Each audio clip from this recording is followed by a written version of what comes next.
Kilala nyo ba ang isang fighter mga tol na talagang matunog ngayon na sinabi ng karamihan na maaaring siya na ang susunod na mukha ng isang Manny Pacquiao sa mundo ng boxing dahil sa malalapit ang kanilang estilo?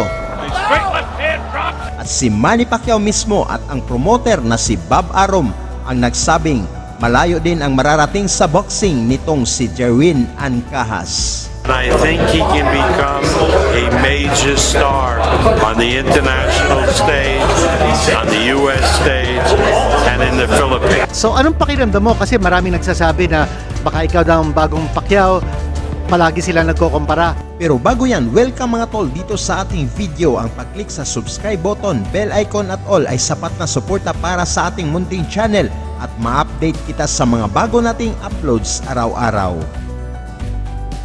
Sa pag-retire ni Manny Pacquiao sa boxing ay talagang nakaramdam ng lungkot ang mga Pinoy boxing fans dahil wala na tayong fighter na aabangan na talagang laging maaksyon ang mga laban.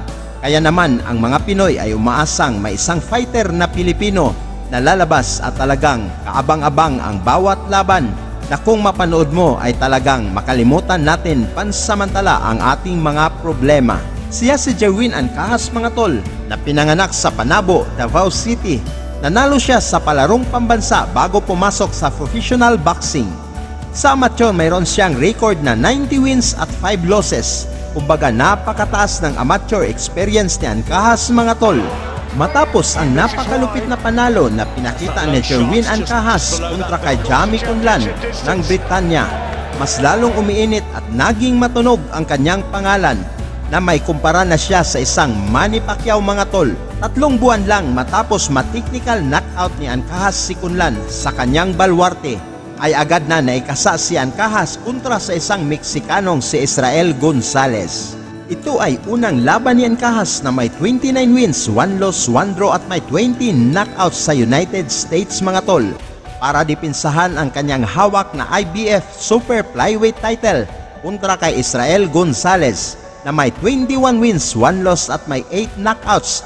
Si Gonzalez ay nangako sa kanyang kababayan na uuwi itong dala ang sinturon ng ating pambato at dala niya ang malaking sorpresa at gugulatin daw ang kampo ng Pinoy champion. I'm a boxer without a name and I'm just gonna give the surprise. Si Gonzalez ay dating interim WBC Picom Box Super Flyweight Champion. Nagyabang na ito mga tol kahit na ito pa lang ang kanyang unang laban sa Amerika at hindi pa siya nakakaharap ng isang fighter na may tulad na bangis ng Pinoy na si Ancajas. Ngunit may ilang world title contenders na rin itong tinalo, kaya buo ang tiwala nitong babawian ng hawak na sinturon itong ating pambato na si Ancajas. Kaya mga tol, ating balikan at panoorin ang highlights sa unang laban ni Pretty Boy Ancajas kontra sa nagyabang na Meksikanong fighter na si Gonzalez na minamaliit ng husto ang champion na Pinoy. He's too stiff. He doesn't move his legs too much. Dito ating saksihan mga tol at alamin kung paano ba pabagsakin ng susunod na Manny Pacquiao ang mayabang na Meksikano sa harap ng mga Amerikano kasama na si Bob Arum. Dito sa round 1 mga tol, agresibo si Gonzalez tulad ng kanyang sinasabi na gugulatin niya ang nagdedepensang champion na Pinoy. Ngunit ibang klase itong si Ancajas, pinakitaan kaagad ng mala Pacquiao na galawan ang Meksikano.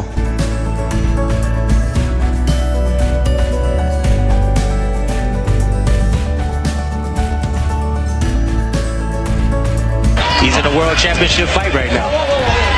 He also thinks he's been typecast going into this fight by Jerwin. Sa dikitan ng salpukan, isang mabilis na kaliwa ang pinakawalan ni Ancajas. Jerwin. Ngunit halatang si Gonzalez ang nagulat at hindi nakapaniwala na ibang klase pala ang dala nitong si Ancajas.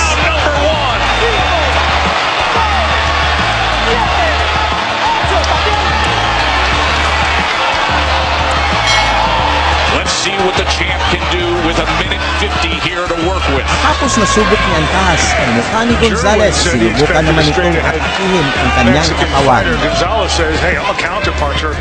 He comes straight ahead. He's perfect for me. Sa round 2 mga tol, medyo gumanda na rin ang palitan ng mga suntok, ngunit nagkaroon na ng respeto si Gonzalez sa power ni Ancajas mula sa nangyari sa opening round. He's humble and never says anything about his opponent. He's the southpaw from the Philippines. He's active, he's quick, and he is talented. Come on, we said that about Donaire. Come on now.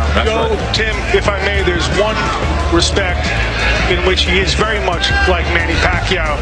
Pretty boy Jerwin, as he likes to be called, has a great smile and it masks an absolute ferocity in the ring. I can tell you one thing that Ancajas does well, and he stole it from Manny Pacquiao. He leans to that right and he lets that left hand go. Every time Gonzalez throws that jab, you see it every now and then. It's a Manny Pacquiao punch. It's actually a signature punch. That's what he calls a survival camp, right? Gymnasium, yeah. Look from that southpaw stance. He's sitting right on top of him as he splits the guard again, doesn't cost. Ginawa na nila ang lahat dito, pero kontrolado pa rin ng ating kababayan ang laban. To a huge Sa round 10, umabante si Gonzalonan ito kay Macjo Arroyo by unanimous decision. Ang panalong ito ni Ancajas mga tol ang nagbigay sa kanya ng pang-apat na matagumpay na depensa by title mula sa kanyang napanalunan ito kay Macjo Arroyo.